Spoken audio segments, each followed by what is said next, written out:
The opening verses in Parashat Tavo read, quote, "When you enter the land that the Lord your God is giving you as a heritage, and you possess it and settle in it, you shall take some of every first fruit of the soil which you harvest from the land that the Lord your God is giving you.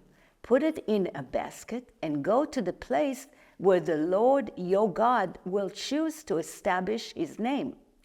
You shall go to the priest in charge at the time and say to him, I acknowledge this day before the Lord your God that I have entered the land that the Lord swore to our fathers to assign us." End quote.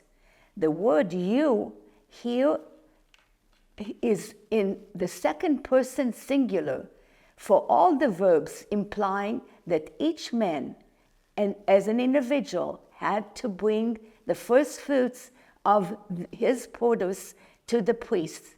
The priest then took the basket, the symbol of gratitude to God, and laid it down on the altar of the Lord. Why did each farmer individually have to bring his first fruit to the temple to be distributed among the priests rather than giving it directly to his own community's priest? Which kind of produce were bought as bikurim, first fruit? What was the real purpose of having the farmers repeat the ceremony of each year?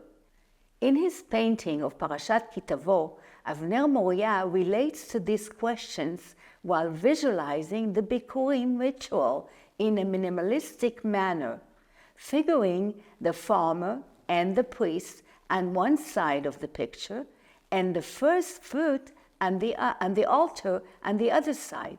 The priest, who is imaged here with a mitre on his head, which signifies a high priest because the text refers to the priest, is clothed in blue, and his hand seems to be supporting the farmer standing next to him. The farmer, who is wearing a gray striped gown, is bending forward towards the altar, which is laden with the first fruit, and his large arms and hands in a gesture of prayer. In imaging the first fruit, the artist alluded to the tradition that the bikurim were to be selected from the 7 unique kinds of produce named in the promise we read in Parashat Ekev in connection with bringing the Israelites to the promised land. Quote, "A land of wheat and barley, of vines, figs, and pomegranates, a land of olive trees and honey," end quote. Thus, it is fitting that these were the species brought as bikurim. Under the altar, we see jugs of olive oil amid clusters of grapes, and on the top, there are 3 baskets, one each of pomegranate, figs, and dates, as well as a sheaf of wheat and another of barley. The bikurim are also menachot, meal sacrifices, symbolized by the vessels behind each of the baskets, repeating the bikurim ritual every year in the temple, quote, where the Lord your God will choose to establish his name, end quote, rather than giving their first fruit to their community priests, was on one hand an opportunity to demonstrate the superiority of monotheism, worshiping one God, over polytheism, over the Canaanites' rituals, where the first fruits were offered to please their many local gods.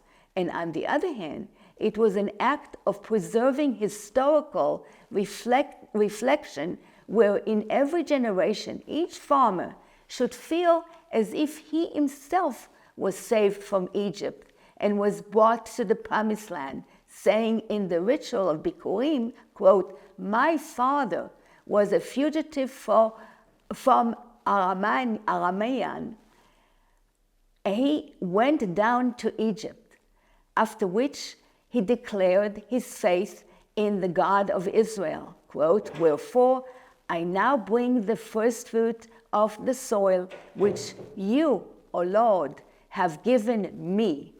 End quote.